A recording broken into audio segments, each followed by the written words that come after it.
Assalamualaikum warahmatullahi wabarakatuh। Welcome to Adobe Photoshop 7.0। आज इसमें आपको हम सिखाएंगे कि किस तरह से मैजिक वॉन्ड टूल काम करता है। तो हम सबसे पहले देखिए यहाँ से फ़ोटो सिलेक्ट कर रहे हैं। किस तरह हमने फ़ोटो सिलेक्ट की, हमने इसके जो ब्लैंक एरिया नज़र आ रहा है, ग्रे एरिया, वहाँ पे क्लिक किया, डबल क्लिक, गैलरी ओपन हो गई। गैलरी ओपन हुई तो उसमें से हमने पिक्चर्स सिलेक्ट की और वो अपने पास मिनिमाइज़ करके रख ली।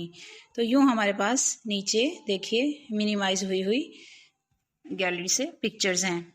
अब मैं चाह रही हूँ कि अपनी पिक्चर्स को एक बार देख लूँ कि मुझे एग्जैक्टली इनमें से यूज़ कौन सी करनी है। तो जनाब ऐसा करते हैं कि ये जो कलरफुल सा बैकग्राउंड है, इसको मैं अपनी बैकग्राउंड पिक्चर बनाऊंगी और इसके ऊपर दूसरी अप्लाई करूंगी। तो ये मैंने पिक्चर को कैसे सिलेक्ट किया, इसको आपको थोड़ा सा बता देती हूँ कि जो मैंने पिक्चर ओपन की थी रेड वाली ग्रेडियंट टूल से डिज़ाइन बना हुआ था, वहाँ मैंने मूव टूल के ज़रिए इसको खींचा, सिलेक्ट किया और यहाँ पे लाके ड्रैग करके छोड़ दिया। तो अब देखिए मैंने स्क्रीन को F प्रेस करके बड़ा किया है ताकि मज़ीद वाज़ेह हो सके। अब मैंने इसके ऊपर काम करना है। इसको मैं सेंटर में ले आई और ये मूव टूल के ज़रिए मूव कर रहा है। जब ये सेंटर में आ गया तो इसके बाद इसमें मैंने काम स्टार्ट करना है। सबसे पहले इसमें मैं सिलेक्शन लगाऊंगी। सिलेक्शन कैसे लगेगी? Ctrl+T लगाया, Ctrl+T लगा के उसको एक कॉर्नर को हमने शिफ्ट के साथ खींच के बड़ा करना है। अब शिफ्ट के साथ खींच के मैं इसको एनलार्ज कर रही हूँ और अब ये कहाँ तक एनलार्ज हो जाएगा, यानी इसको फिर से मुझे थोड़ा सा खींच कर ऊपर देखना पड़ेगा कि ये कितना बड़ा बॉक्स बना है। तो देखिए ये यहाँ तक हो गया। मैं चाह रही हूँ कि ये पूरा मेरा बैकग्राउंड बने, तो इसको मैं थोड़ा सा और खींचूंगी, यानी Ctrl+T के साथ सिलेक्शन जो चल रही है उसी को फिर से थोड़ा सा और खींचूंगी। तो मैंने माउस के साथ इसको थोड़ा सा ड्रैग करके कॉर्नर पकड़ के खींच लिया, तो ये सब तरफ से इक्वल फिक्स हो गया। देखिए अब ये मेरी पूरी स्क्रीन के ऊपर आ चुका है। अब मैंने इसके ऊपर काम शुरू करना है। आप देख लीजिए ये बैकग्राउंड बना है और ये लेयर 1 के तौर पर आ गया है। आप देखिए लेयर्स में इसका हो गया है लेयर 1, यानी कि इसको मैं मूव भी कर सकती हूँ। अब आगे चलते हैं, इस पर मज़ीद हमने क्या काम करना है। अब हम इसके पास जो हमने नीचे मिनिमाइज करके अपनी पिक्चर रखी हुई थी उसको ऊपर करते हैं। ये मैंने ऊपर किया, इसमें से मैंने उसी तरह मूव टूल के साथ ड्रैग किया और पिक्चर खींच के यहाँ ले आई।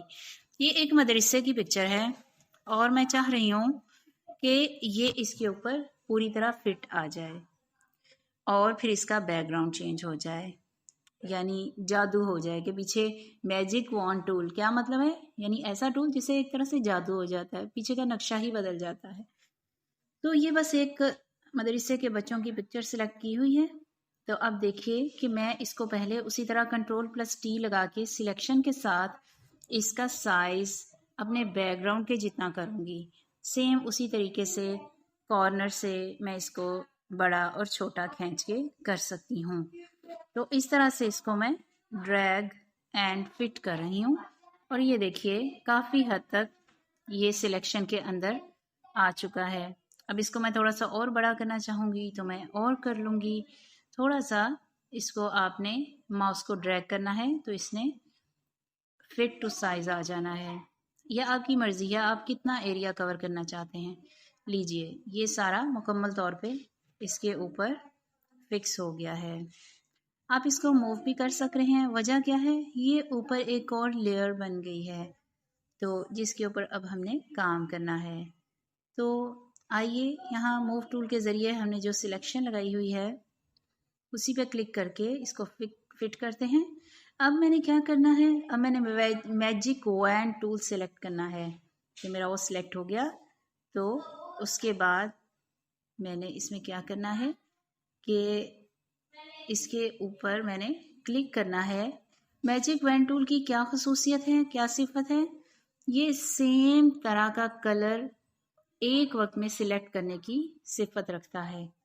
मसलन देखें मैंने तस्वीर को थोड़ा बड़ा करके देखा तो मुझे और वाज़ेह हुआ कि कहाँ कहाँ से मैंने कौन सा कलर ख़त्म करना है।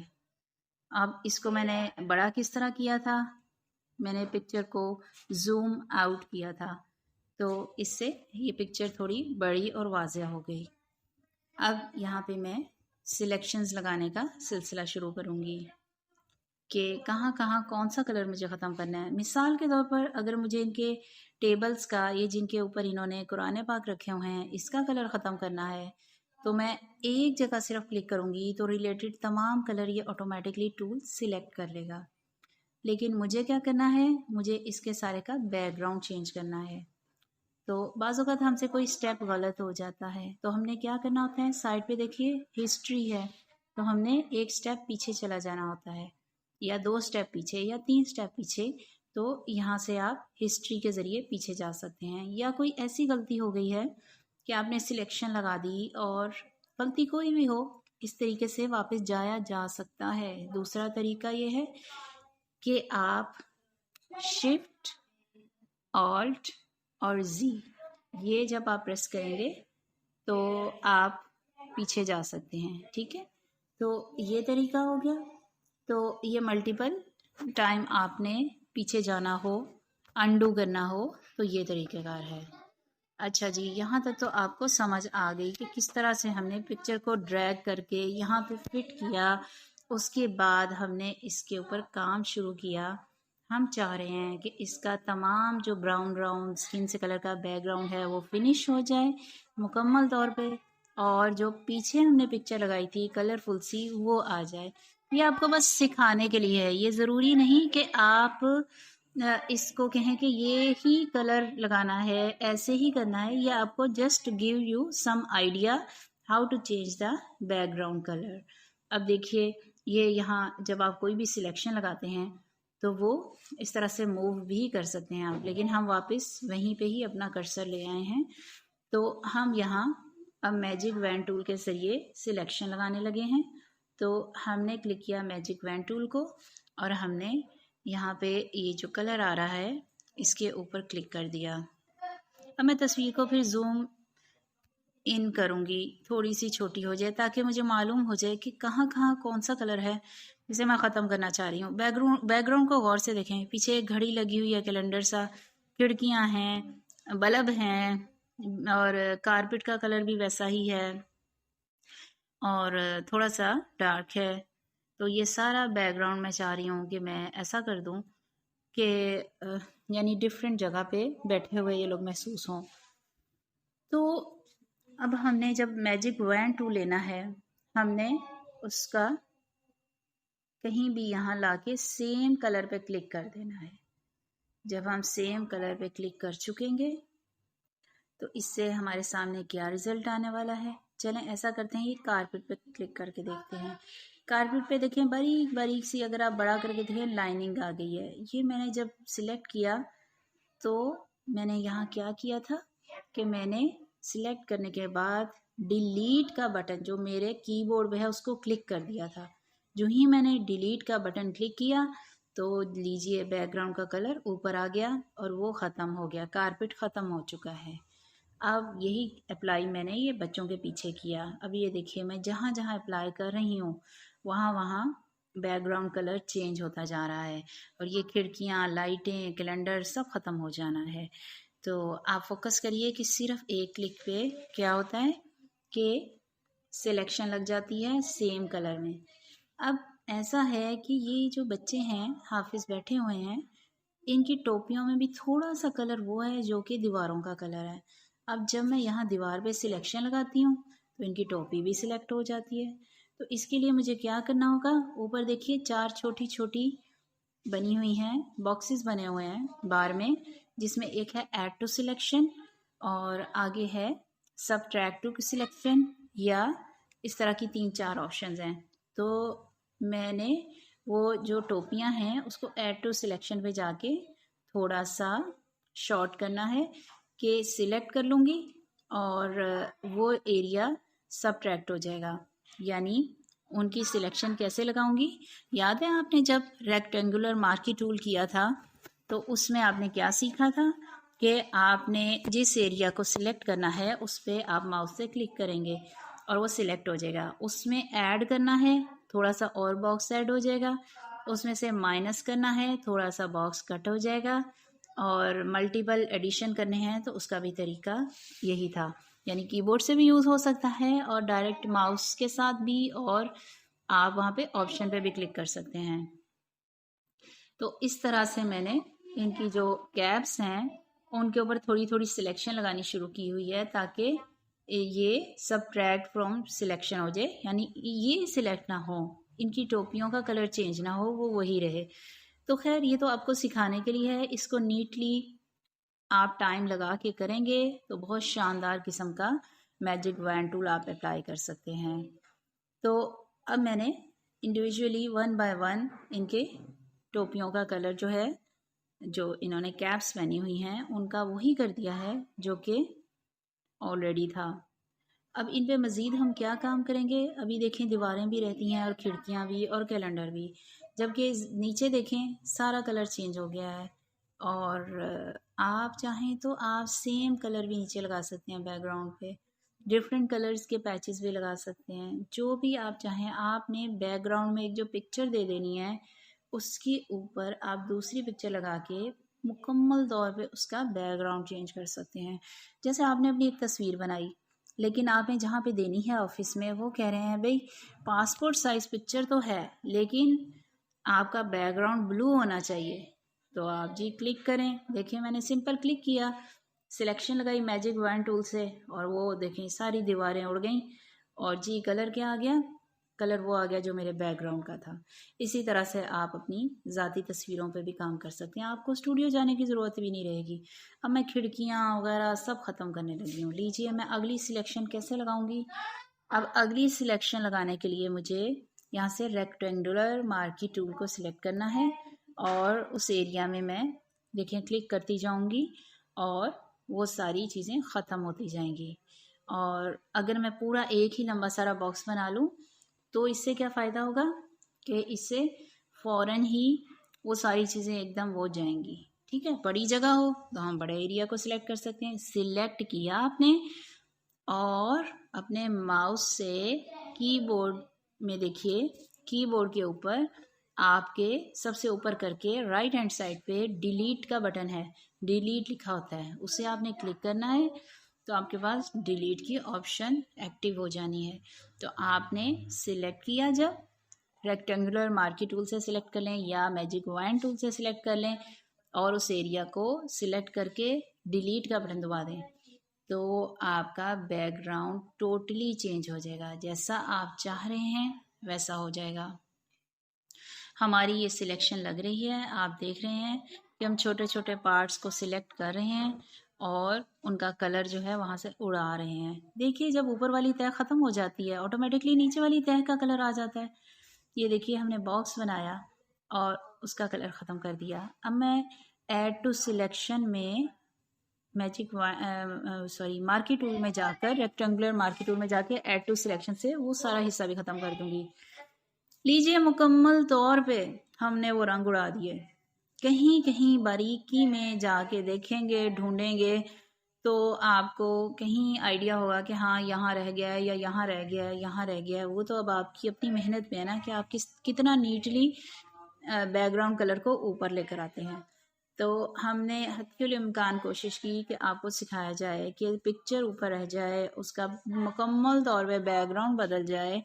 और आप देखिए ये इनकी चौकियों के नीचे भी, पीढ़ियों के ये जो है ना कुरान रखने के टेबल, इनके नीचे भी हम सिलेक्शन लगाई जा रहे हैं, और आहिस्ता आहिस्ता वो सारे कलर ख़त्म होते जा रहे हैं जो कि पिछले बैकग्राउंड के अभी तक चले जा रहे थे। हर चौकी के नीचे क्लिक करते जाएं और इस तरह आप इसको नीट करते जाएंगे। सिलेक्ट करें, नीट करें, मैजिक वैन टूल से क्लिक करते जाएं और वो कलर उड़ाते जाएं। तो अब हम देखते हैं मज़ीद बारीकी में कहीं रह तो नहीं गया कलर। अगर कहीं रह गया है तो उसे हम इसी तरह से सिलेक्शन कर करके उड़ाते जाएंगे। और इसमें आप एलिप्टिकल मार्की टूल भी यूज़ कर सकते हैं। ये देखिए मैं बड़ा करके देख रही हूँ, देख रहे हैं आप? तो इसकी फिनिशिंग इतनी नीट नहीं हो सकी है। देखिए गौर करिए, कहीं कहीं वो कलर अभी रहता है। तो ये अब आपने मेहनत करनी है कि इन कलर्स को कैसे ख़त्म करना है।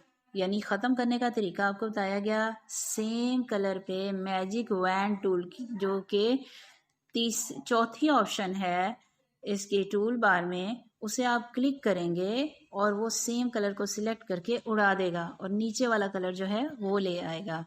इसी तरह आप देखें इनकी कैप्स के इर्द गिर्द थोड़ा थोड़ा कलर वो वाला रह गया हुआ है जो कि हमने सिलेक्शन लगाई थी। तो इसको अब थोड़ा और नीट करने के लिए आप फिर से सेम कलर को सिलेक्ट करते जाएं और उस पर डिलीट का बटन दबाते जाएं। तो इस तरह से आप मुकम्मल तौर पे अपनी पसंद का बैकग्राउंड ला सकेंगे।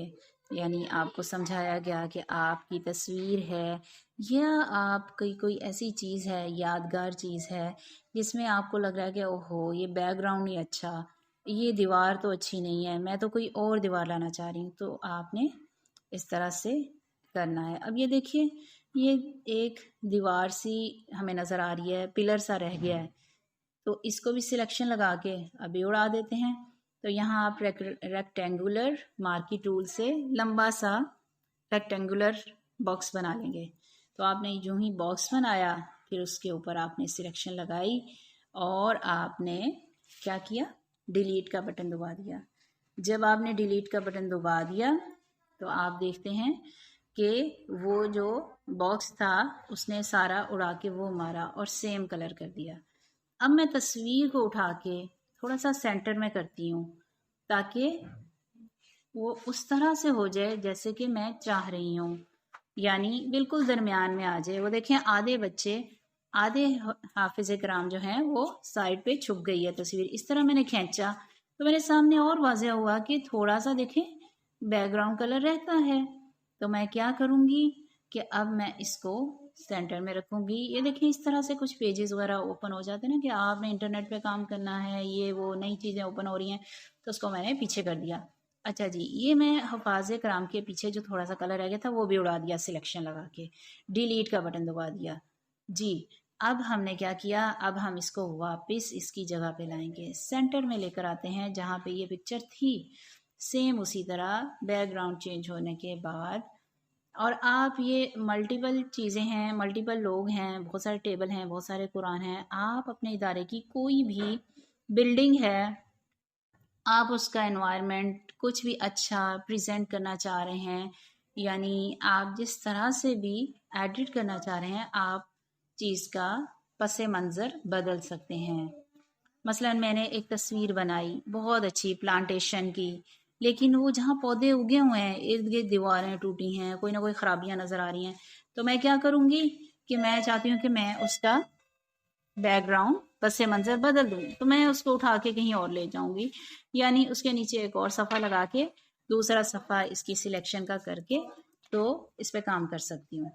अब देखिए कि ये मेरे पास पिक्चर आ चुकी है, इसको मज़ीद थोड़ा सा सेट करती हूँ, यानी ये वहाँ सिलेक्शंस लगा रही हूँ कि जहाँ पे इसको होना चाहिए फिट। इसको थोड़ा सा नीचे लेकर जाते हैं और इसको फिट टू पेज करते हैं। लेकिन ये सब कुछ कैसे होगा, कई दफ़ा स्टूडेंट्स बताते हैं कि हम फिट कर रहे थे लेकिन हो नहीं रहा था। तो असल में आपने मूव टूल को सिलेक्ट नहीं किया था। ये देखिए मैंने मूव टूल से जिधर मर्जी मूव कर लूँ, जैसे मर्जी हिला लूँ, तो मैं इसको फिट टू पेज करूँगी। तो ये अच्छे तरीके से जब फिट टू पेज हो जाएगा, मैं सेटिस्फाइड हो जाऊँगी, फिर मैं फाइनल इसको कर दूँगी। अब मैंने फाइनल इसको क्या करना है, मेरी फाइनल इसमें क्या चीज़ होनी है कि मैं इसको सेव करूँ। तो मैं फाइल में जाके सेव एज पे क्लिक करूँगी। ठीक है, ये देखिए अब हम यहाँ पे जस्ट गो टू फाइल, आप जब फाइल खोल लेंगे तो उसके बाद आप क्या करेंगे कि यहाँ पे सेव एज की ऑप्शन पे जाएंगे। जब आप सेव एज के ऑप्शन पे गए, देखिए यहाँ पे इसका फॉर्मेट लिखा हुआ है। अगर आप एडोब फोटोशॉप के फॉर्मेट में सेव करेंगे तो इसका मतलब है कि आपका इसकी एडिट की ऑप्शन रखेंगे, यानी जब भी आप खोलेंगे आप इसको मजीद बदल सकते हैं, संवार सकते हैं, काट सकते हैं, सजा सकते हैं। लेकिन अगर आपने इसको बस फिक्स कर लिया, मजीद इस पर काम नहीं करना, तो आप जेपीजी खोलेंगे। जब आप जेपीजी खोल लेंगे और उसमें सेव करेंगे, फिर ये बाकायदा तस्वीर बन जाएगी, फिर ये एडिटेबल नहीं रहेगी। तो आप यूं करें कि आप देख लें कि आपने क्या करना है, एडिटेबल रखनी है या इसको एडिट नहीं करना है। इस लिहाज से आपने सिलेक्ट कर ली। तो लीजिए अब हमने इसको सिलेक्ट किया कि हमने किस फॉर्मेट में सेव करनी है। याद रखिए जेपीजी बताया है और एडोब फोटोशॉप, ये दो चीज़ें आपको बताई गई हैं। जब आप कर चुके हैं तो आप इसको ओके कर दें और यूँ आपने एक चीज़ सिलेक्ट कर ली। जब आप ये काम कर चुकेंगे तो आपको एक इंतहाई इम्पोर्टेंट चीज़ भी बताएंगे। मसलन आपने फॉर्मेट लगा लिया, अब आप क्या करने वाले हैं कि इसको जब आपने सेव कर लिया, सेव करने के बाद अब मैं चाहती हूँ कि ये सारी जितनी भी फाइलें मैंने बनाई हुई हैं, लेयर्स बनाई हुई हैं, ये एक हो जाएं। तो मैं करूँगी Ctrl+E, ये मैंने एक दफ़ा किया, फिर दूसरी दफ़ा क्लिक किया, फिर तीसरी दफ़ा क्लिक किया और ये सारी जितनी भी लेयर्स हैं ये एक बन गई। तो लीजिए अब ये एक मुकम्मल तस्वीर बन चुकी है जो कि एडिटेबल नहीं है, यानी अब ये मुकम्मल एक पिक्चर है और इसको कोई डिस्टर्ब नहीं कर सकता। इस तरह से ये हमारा आज का काम था कि किस किस तरह से किया। अगर आपको वीडियो पसंद आए तो लाइक और शेयर और सब्सक्राइब करना ना भूलिएगा। व आखिर दावाना अनिल हम्दुलिल्लाहि रब्बिल आलमीन। अस्सलामु अलैकुम व रहमतुल्लाहि व बरकातुहू।